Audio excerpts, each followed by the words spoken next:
I got into the newly founded company at DTH in 2012, I believe, and stayed there for 3 seasons, and then auditioned for Ballet West and came here. Sort of a blessing in disguise, and I was supposed to be there when I was, but I was at a job fair and Adam offered me a position 2 exercises into class, so it's sort of, I felt like this is where I was supposed to be.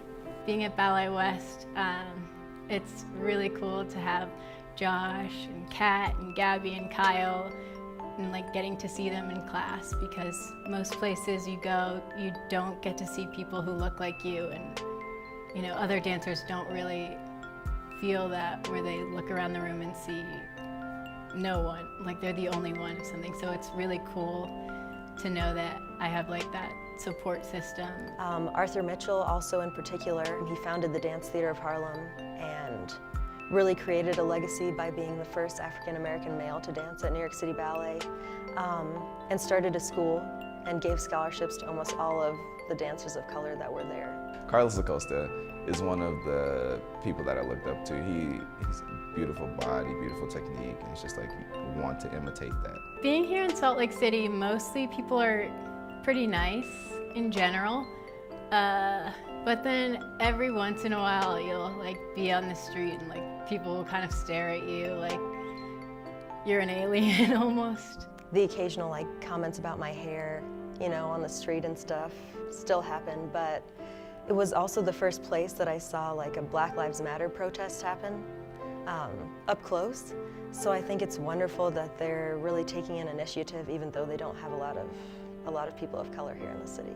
You know, yes, there's not a lot of African Americans in Salt Lake City, Utah, but would my life be, you know, enhanced if there were more? You know what I mean? It's like, or am I walking around Salt Lake City and noticing that, or am I just focused on what I have to do, you know? Sometimes as a dancer of color you get put into a box where people think that you can't be like a beautiful classical ballerina, and they think of you more contemporary.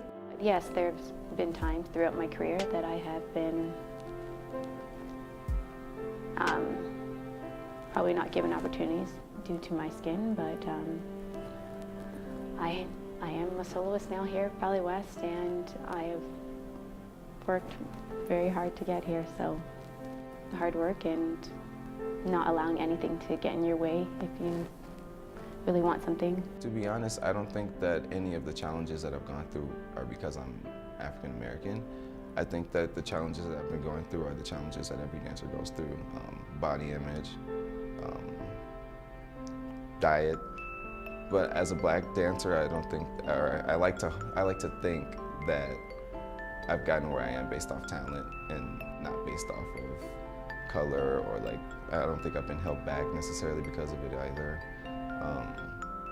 And I'm hoping that that's just true and that stays true. The biggest challenge was just overcoming like the socioeconomic gap, because there were girls in my class whose parents were like reconstructing Lincoln Center, and I came from a middle-class family, and that was really strange, you know, that my mom picked me up and they had like black chauffeurs coming to pick them up sometimes. So I think just finding my place and finding my voice has been a challenge, but I think we all face adversity and we made it. My great aunt Hazel Spence Hewitt was in the American Negro Ballet. I know that she had to pass the brown bag test, which is where your skin had to be lighter than a brown paper bag to go on stage. And she also had to go through like different doors to, you know, get into venues. So she was in the same boat, but obviously we've come very far in this profession, even though we have further to go, but it's nice to look back and see that we've made some progress. People like to say, you know, we're all the same, but we're not. We're not, and that's okay. It's really okay. You don't look at a rainbow and think to yourself, wow, I wish all those colors were the same. The rainbow is beautiful because there's different colors, and we need to embrace that. Stop, you know, when people say to me, you know, oh, I don't see color. You should. You should. I know what you're seeing. I see you, as who you are. There is history in your skin. There is history in my skin. So we just need to embrace it, and it's a beautiful thing. As people of color, we stand out, and that's something that it took a long time for the ballet industry to embrace. And that you can have a corps with people that look differently, but that are able to dance in the same way and have similar lines.